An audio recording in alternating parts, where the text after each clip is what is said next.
Chicken is what's for dinner, friends, and it is the best chicken burger. Were you surprised when I said chicken? Yeah, chicken burgers, that's what we're gonna have.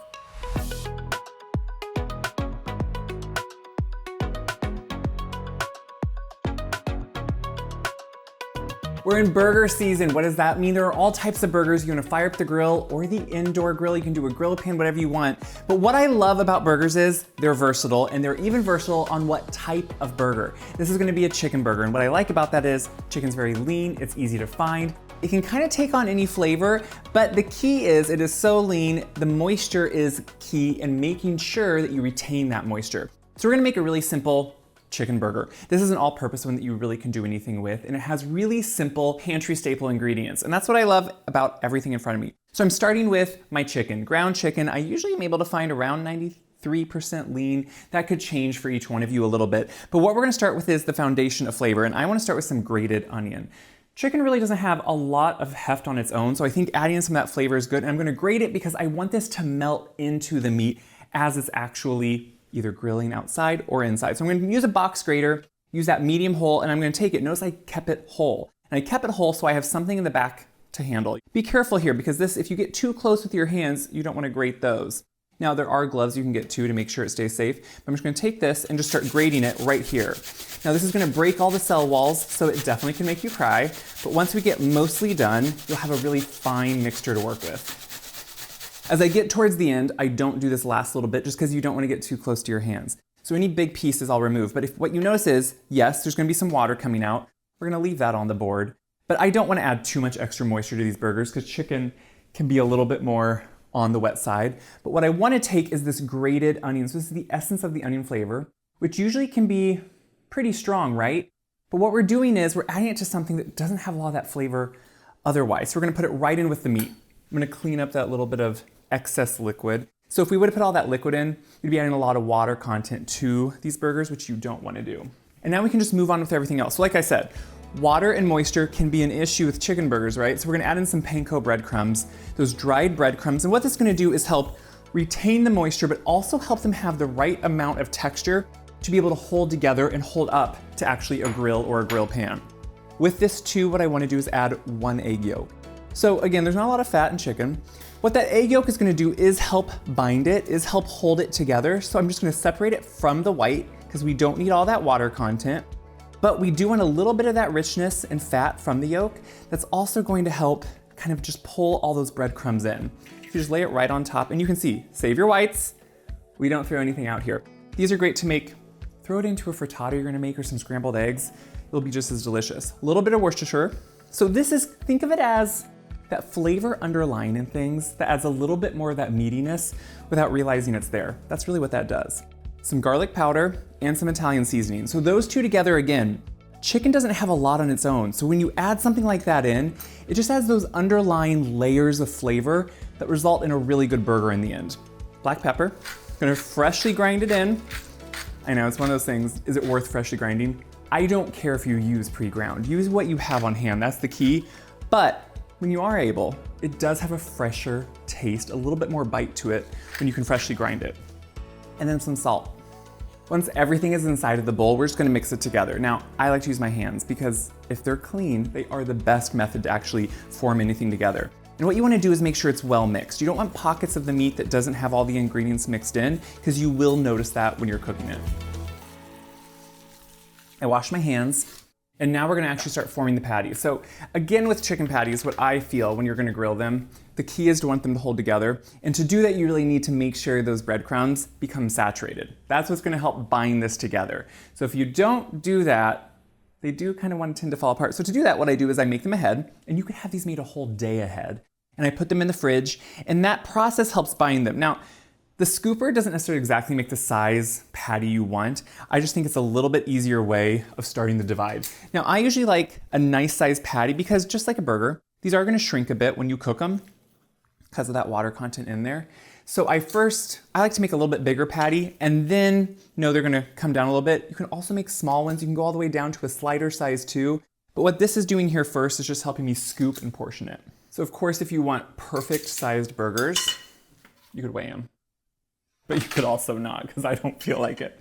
It kind of is whatever you want to. I mean, my thing is, what does it matter? What I do like to do when I form them is have some type of, this is a larger biscuit cutter. And what's nice is you can place it around to begin with. And actually the best thing for anything sticky, this works for popcorn balls too, wet hands. So if you have a little bit of a wet hand, you don't stick. Notice how that comes right off? It doesn't stick. So just lightly dampen. It's contaminated water. I'm gonna throw it out, gonna wash it afterwards.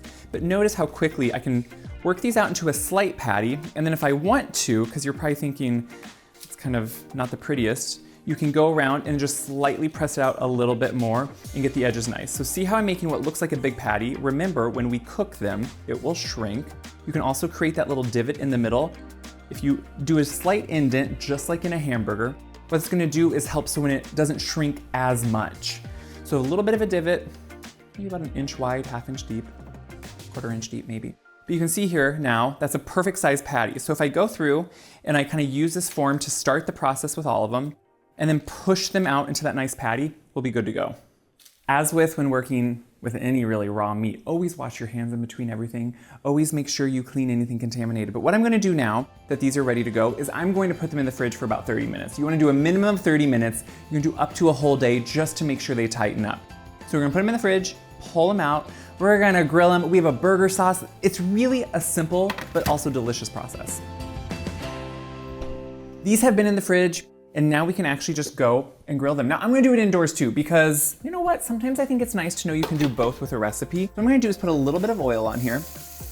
And I just wanna make sure this has been preheating. It's always important to preheat if you're doing an outdoor grill, obviously. If you're doing an indoor one like this, I'm preheating it just like I would any skillet I'm using, and I'm putting some neutral oil.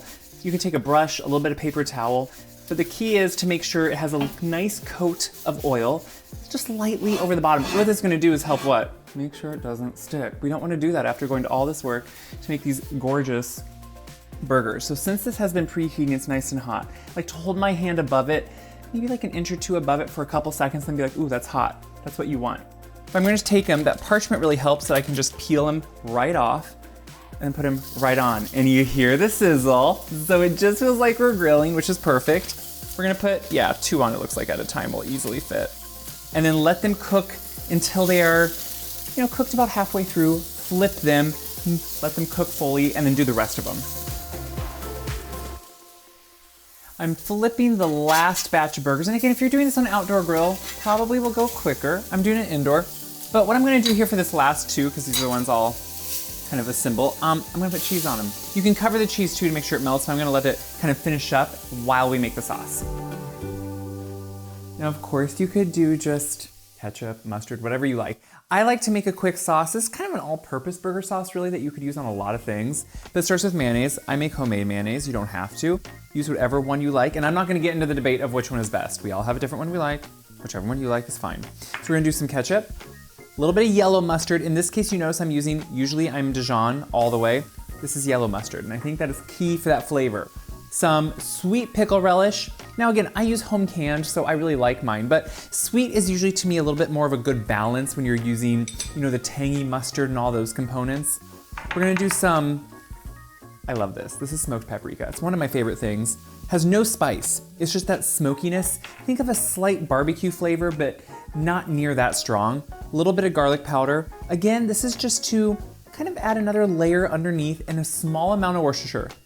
This can go too far, right? We're doing just a small amount. So think of this as that like secret sauce that you can pull out at any party, you can tell anyone about, and they're all gonna think you are the most brilliant person, because it truly is something that will just elevate any burger. Are you ready for a burger party? That's what we're gonna have here. You know, I was just thinking, is there a proper way to put a burger together? Lettuce, tomato burger, burger, lettuce, tomato. You know what? We're just gonna do what we want because it's our house. So here we go. We're gonna have our burgers. I like that cheese to be melted a little bit. I have some lettuce on the bottom. I think we're gonna put the tomato on next. And you know what? If you wanna do it a different way, do it a different way. What I'm gonna do is just get a nice slice of tomato. This isn't quite the perfect, I'm gonna admit, perfect season yet for tomatoes. I live in Iowa, okay? So we get tomatoes, the best ones, in late July, August. What we get right now are okay. You can see the red on that isn't too bad. So after that, we're gonna put on our burger. I mean, look at this. How can you not say that this does not look like delicious? Don't think burgers just have to be hamburger. They can be whatever you want them to be. And then some of that sauce. You can put some sauce on the bottom too. That's really kind of whatever goes. But then on top, your bun, and there you go. You got a big burger. And I'm the one that gets to take a bite. And it is a big bite, but look at that. You get all the beauty in that. Look how well that burger stayed together. You know what that was? The key was putting it in the fridge to make sure.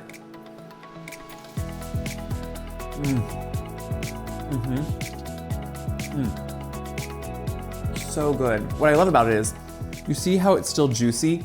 That's key. You do not want your meat to dry out. You don't want it to kind of be squeezed of everything good in it. No. We made sure to take time, keep all that beautiful moisture inside, give it even more flavor with just a few add-ins, and then that sauce on top. This is a perfect grilled burger. So when you're ready to pull out the grill this season and you want to really feel something delicious and special and make it, try a chicken burger. Why not? This is versatile. You can put any of the toppings you love on it or keep it simple like I did with lettuce, tomato, cheese, and maybe this perfect burger sauce. As always, what do I want you to do with this video? I want you to share it around because good food is meant to be shared. That's the whole point of this, friends. Bring everyone together at the table and enjoy this food. Also check my website, wyseguide.com, and below the video for the full recipe because this recipe is written out for you so you can share it and enjoy it for years to come.